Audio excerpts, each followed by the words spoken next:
এক গ্রামে এক ধনী লোকের বিশাল খেজুর বাগান ছিল।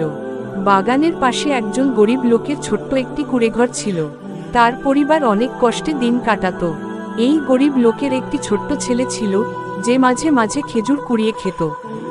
একদিন সে বাগানে গিয়ে একটি গাছ থেকে পড়ে যাওয়া খেজুর তুলে খেতে গেলে বাগানের মালিক রেগে গিয়ে তাকে মারধর করল। ছোট্ট ছেলেটি কাঁদতে কাঁদতে তার বাবার কাছে গেল এবং সব বলল।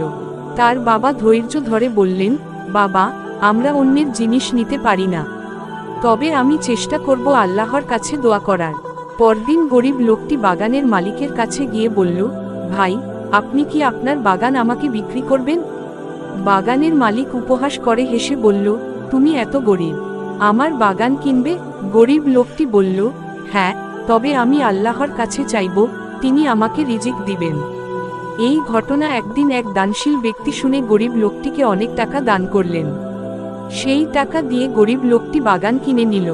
এরপর সে ঘোষণা করল, এই বাগানের ফল এখন থেকে গরিবদের জন্য হালাল।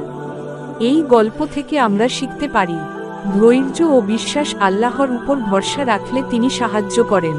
সদয় হওয়া উচিত, গরিবদের প্রতি দয়া করা মহান গুণ।